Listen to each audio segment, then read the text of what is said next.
Hugo, tu nous permettras de commencer par un regard sur la carrière de ta maman, parce que peut-être tu sais pas tout, hein, après tout, on peut se poser la question si tu es au courant.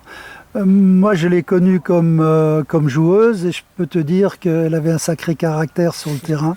C'était une battante, c'était un vrai plaisir de la voir jouer à travers son engagement mental et physique, certes, mais aussi avec des qualités techniques. Et on retrouvera ça lorsqu'elle entraîne. C'est quand même un entraîneur top pour enseigner les fondamentaux de notre jeu parce elle les pratiquait très bien sur le terrain.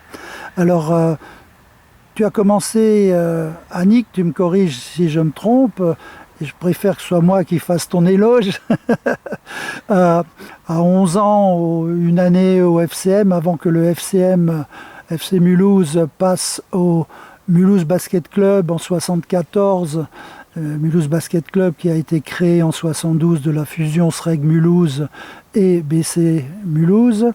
Voilà, donc tu es parmi les premières équipes de jeunes du MBC, Mulhouse Basket Club, et tu rentres en équipe première à l'âge de 15 ans. Donc déjà, tu étais très forte, très mature. Je crois surtout que l'équipe première avait besoin de monde. Il y avait eu un...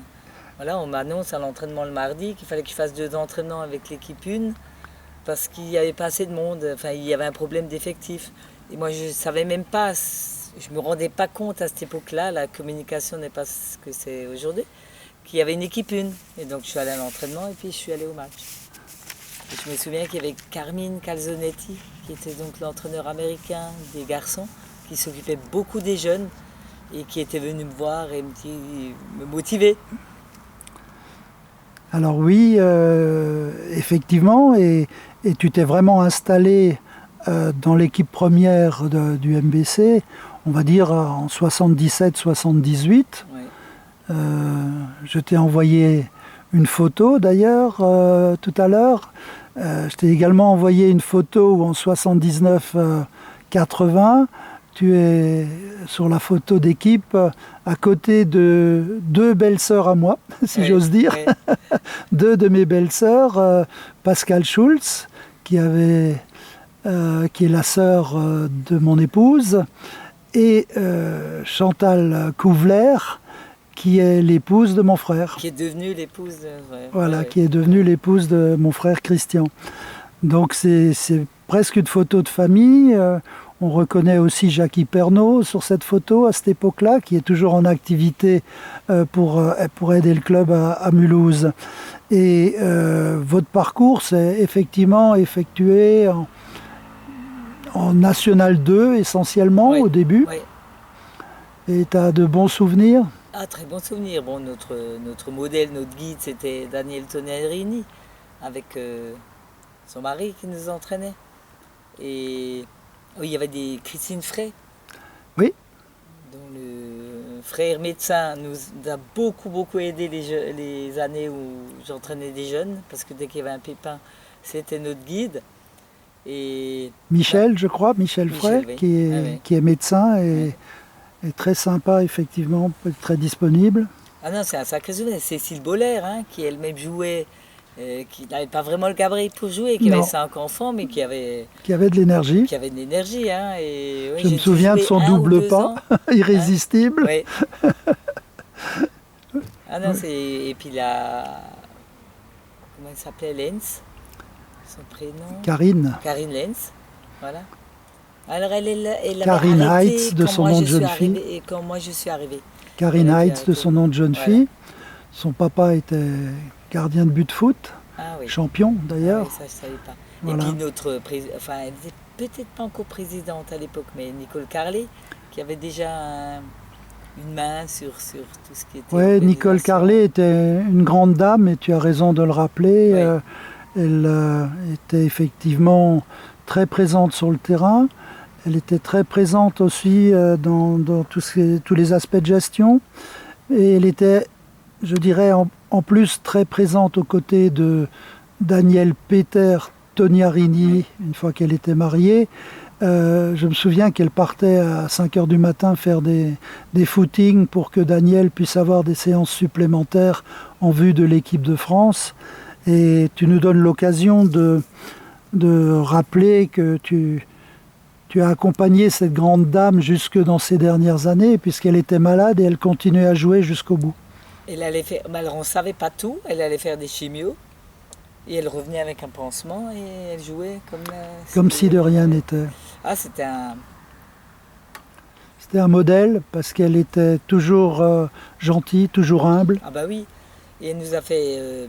j'ai côtoyé Jackie Chazalon aussi, grâce à elle. Tout à fait. Elles ont fait l'équipe de France en même temps.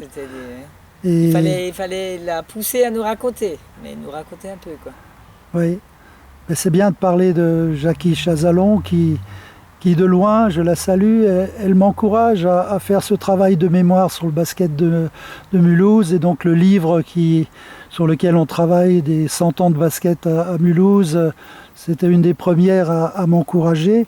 Elle a accompagné en équipe de France la carrière de Daniel Peter Toniarini, qui a fait 136 sélections entre 63 et 71, et avec un titre de vice-championne d'Europe en 70 à Rotterdam, où elles étaient là encore ensemble, Jackie Chazalon et Daniel Peter Toniarini. Et c'était une résistante. Je crois qu'elle n'avait jamais voulu.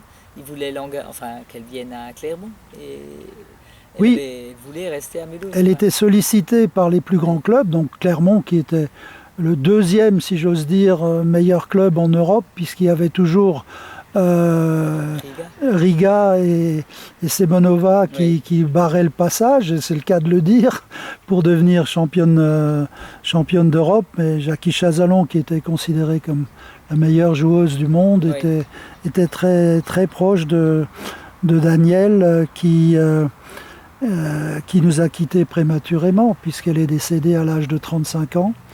Et elle repose, tu l'as dit tout à l'heure, tout près d'ici, à 200 mètres d'ici. On a des pensées émues pour cette grande dame.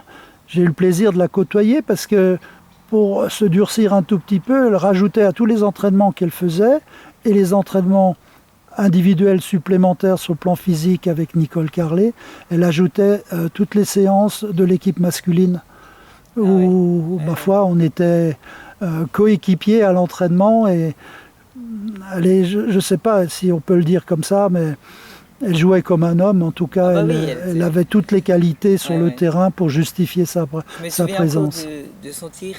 De temps en temps, un tir à la cuillère au lancer franc. Pas chaque fois, mais de temps en temps, hop là, tir à la cuillère. C'était un tir d'une époque. Et on l'a connu à d'autres joueurs, par exemple Claude Emerlin, international, tirait comme ça, Léon Keugler, qui jouait dans la même génération.